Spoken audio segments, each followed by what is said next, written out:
So if a child grows up being told you should be seen and not heard,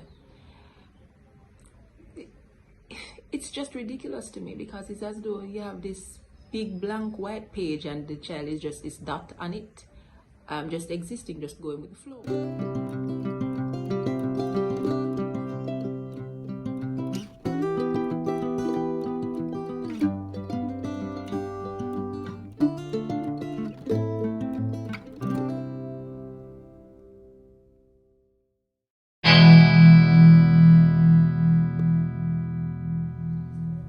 Hi guys, welcome back to another video. It's May, Child's Month, and there's so much to think about when we think of Child's Month, when we think of children, when we think of, all the concerns surrounding childcare and well-being, overall well-being of our children in this time, in this day and age.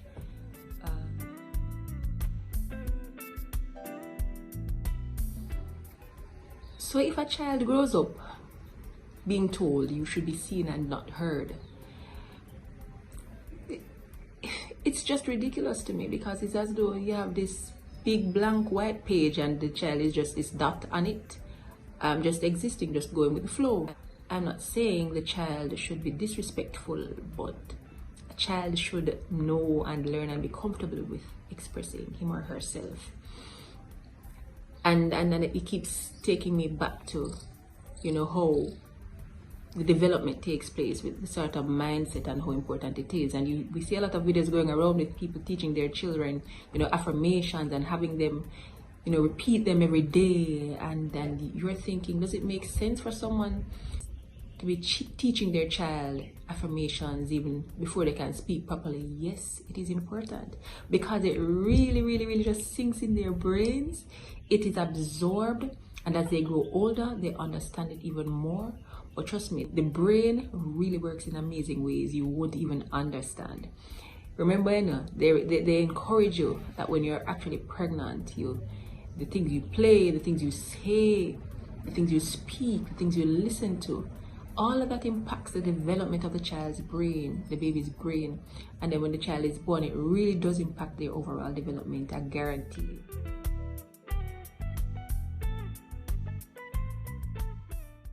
It really is so important. And so when I look at us, putting on so many events and seminars and conferences to help adults develop, mindsets that we believe are important in terms of working with people, in terms of developing as a person, in terms of, helping to create teams and structures and countries and policies that will really help us to move forward as a people. For me, I'm saying, just imagine if we started when we were younger, when we started with simply listening to our children, when we started with simply teaching our children how to express themselves, how to, analyze how they're feeling, how to deal with conflicts, how to, start by creating the right mindset. I'm not saying we're going to be creating perfect people, but it's a lot less work than we have worked on our children.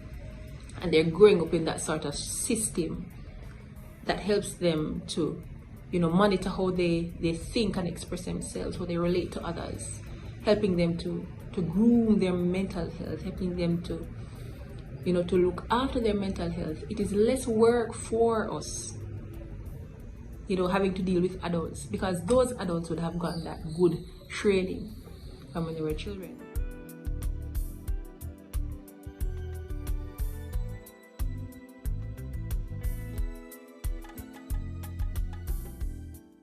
Those adults would have got the opportunities to grow up in environments that allow them to be expressive, that allow them to be themselves, that allow them to be able to have decent conversations with their parents, with those around them, with guardians. Healthy conversations that will help them groom, will help them develop into mentally healthy adults.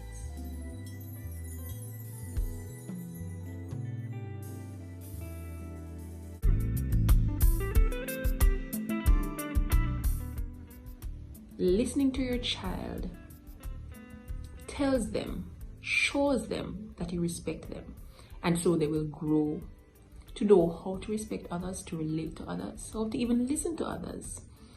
Because I think even when it comes to relationships, I think that's the most important thing in any relationship. Communication, good communication. And if you're able to, help a child understand and see that you respect them enough to listen to what they have to say, I think that helps to groom a well-rounded adult. That helps to groom a mentally healthy adult, a respectful adult, someone who's able to relate to others in healthy ways, and also to respect others' feelings, to express themselves regardless of, or without the fear of being judged.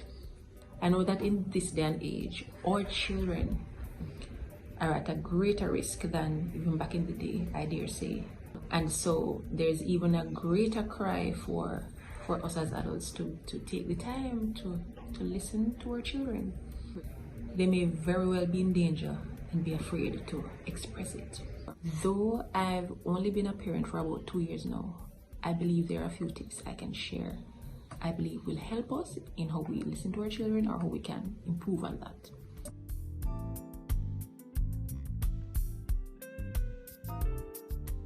Give your child your full attention. When they're trying to speak to you, give them your full attention. Now, I know that sometimes this may sound like a fairy tale because some of us are so busy, we literally almost always have something doing. So when our child is trying to speak to us, we may very well have to be multitasking. But I encourage us to try to find the time, try to see how best we can focus on them.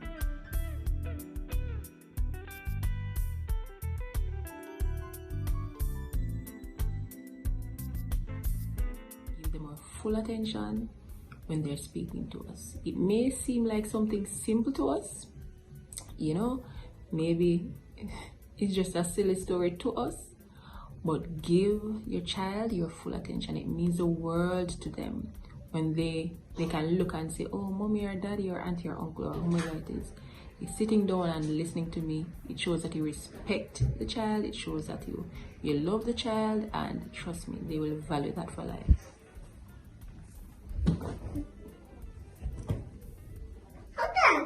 All right, so she has taken up my shirt and everything else she sees, and she thrown it on the ground. She's trying to tell me that she needs my attention.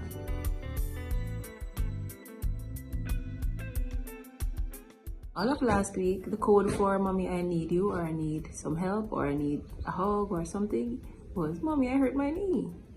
And it's just a simple example, but it is an example of how kids may be communicating to us and we're not interpreting it correctly. We may not be able to interpret everything, we really lived that world a long time ago, and even though we learn so much about them as the days go by, one of the things that I think is very important that we always listen as much as we can, just listen, to try to help as much as possible until they get to the age where they can, express explicitly what is happening. It's very important that we listen to our children. It's very, very important because we want to help them develop into adults that are willing and comfortable to express themselves, and adults who continue to nurture, monitor, and take care of their mental health. It starts with how we express ourselves. It starts with being able to say, this is how I feel, being able to say, I'm fearful about this, being comfortable around others, being able to analyze how they're feeling, how they're doing, whether or not they can venture into this time, whether or not they want to be alone right now or be in the company of others, whether they believe they're in a state of mind where they can contribute to conversations right now, or they just want to stay home. When you become adults and sometimes your friends say, you want to go out this weekend, and you're going to analyze your mental health. You're going to think of, all right, so Shadelle, how am I doing right now? Am I in a state of mind whereby I'll be able to really positively contribute to a conversation right now? Or if I go to that group outing, will I be able to give off a good energy? maybe not, because we just know there's a right now. So it's very important that we listen to our children and help them develop into adults who are able to just contribute, you know, in that way when they become adults, who are able to nurture and develop into healthy human beings. Physically, which is very important, but mentally, which I believe is most important. Thank you so much for joining me for this one. I hope you enjoyed it. Leave a comment below if you know, can speak on any of the points I've raised. I'm not an expert on this topic. I haven't done studies or researches on this topic. I'm just a human. I'm just a mother. I'm just a mental health advocate who really believes it's important for us to listen to our children, who really believes it's important to look out for our mental health. Thank you so much for watching. I'll see you in the next one. Bye. You want to say bye? Bye.